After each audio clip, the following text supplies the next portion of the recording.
a couple months ago, we put out a call for data center providers to see if they would come use their own dollars to build on our land, and we would get some of the offtake or some of the power that's created on our land. And we are partnering with two of the largest ones in the nation who build for a lot of the hyperscalers.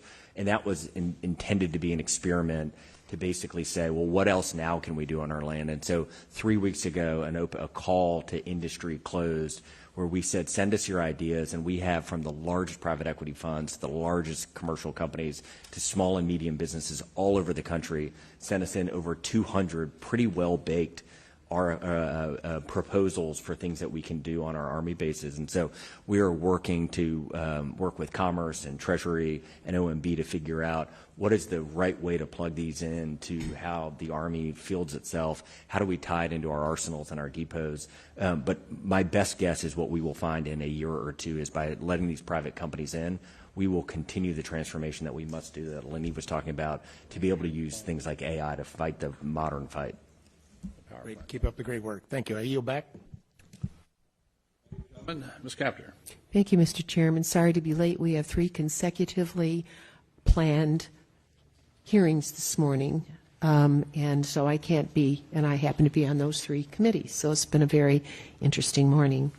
I wanted to say it's a pleasure to welcome you to this committee, and congratulations, Mr. Secretary and General.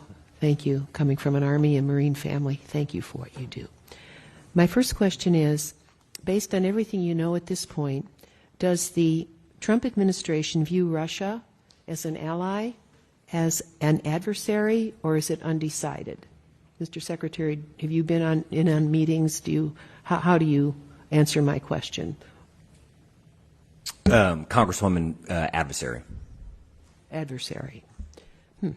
I wanted to ask, Ukraine was hit by horrific Russian strikes last night, and that's become normal. But there were sanctions placed on Russia that the Trump administration then lifted.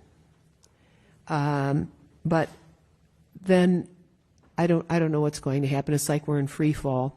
But that earned Russia about $10 billion, which allows them to continue the war in Ukraine. It will prolong the war in Ukraine. I don't really understand what this administration is doing relative to our historic relationships with people who actually believe in liberty. But Putin always seems to be let off the hook. So I don't know what can be done. Do you expect those sanctions to be reimposed? And if so, for how long? I was told they may have just been put on again.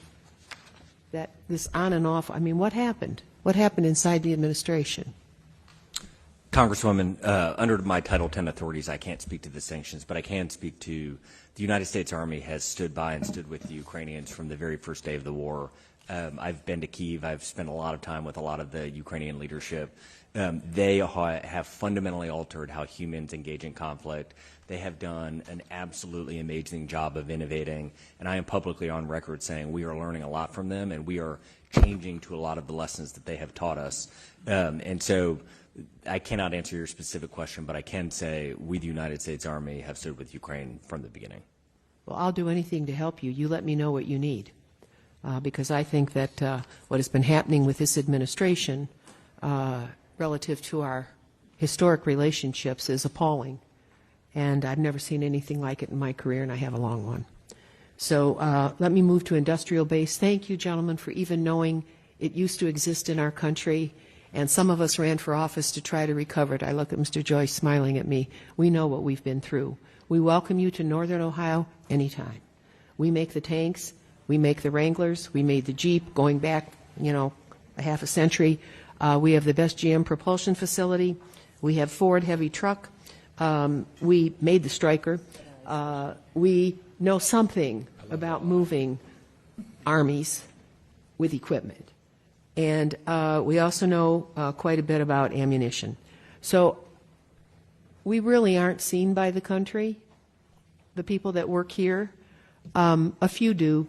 But I really would invite you or people you send to our region, because I truly believe, for instance, I'll just mention one unit, which is a National Guard unit, our F-16 unit at Toledo. It's among the 10 best in the country, but it's a Guard unit, so Army maybe doesn't see them, I don't know. But when I compliment the pilots, I say, you are just so good. And they say it's due to the maintainers, Congresswoman. Next door to this F-16 unit is a reserve unit, an engineering battalion, 983rd Army. And I'm saying to myself, okay, so if I believe those who maintain innovate, and they have ideas, but we don't organize that too well. We're very bureaucratized at the federal level.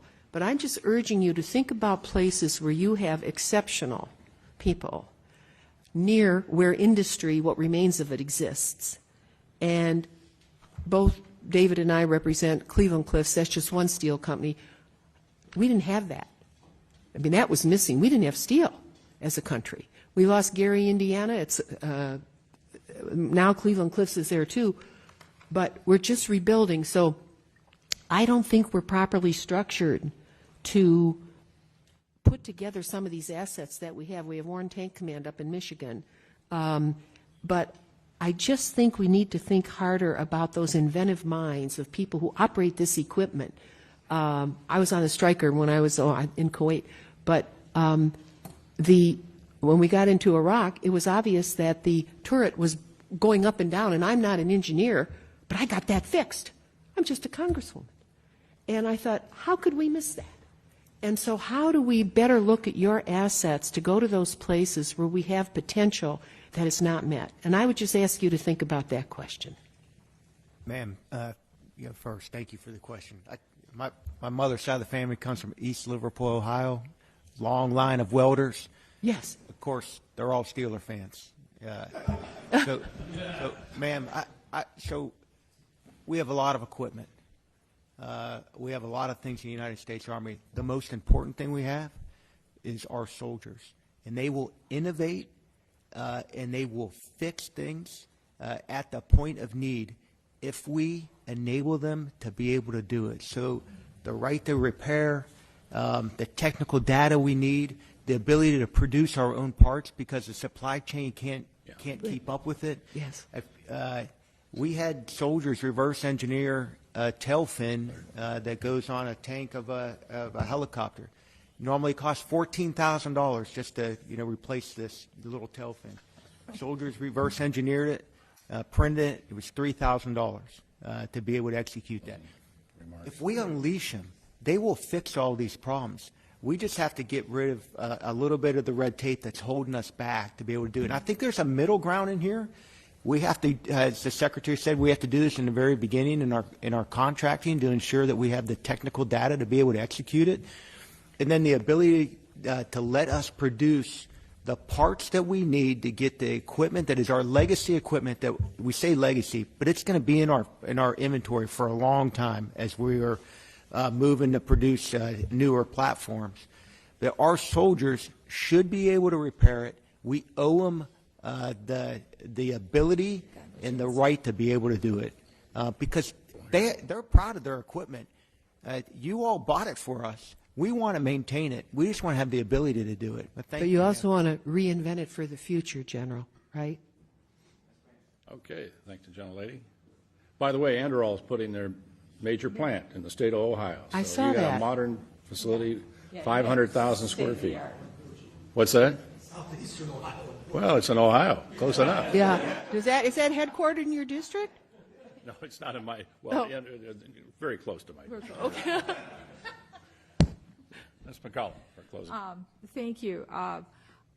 Mr. Secretary, I look forward to having our staff follow up with your staff on the next Gen Command and Control and the lines, and that might give you an example, and your staff an example of how we use the lines, so we can work together on that. We started out talking about procurement needs to get fixed. I couldn't agree with you more. And General, you ended up talking about how we have to fix contracting. So we look forward to working with you on that. On a last note, you heard a lot about General George and how much we really appreciated his service. We appreciate your service too. we look forward to working with you. Mr. Chair, I yield. Thank you. Before we conclude, I want to thank both of you for attending today. We appreciate your service to our country. It's invaluable to the department continue to keep this subcommittee informed as we move along. All of us in this room hate continuing resolutions, and so help us help you. Get us the information we need as quickly as possible where we can get these appropriation bills done on time. With that, this concludes today's hearing.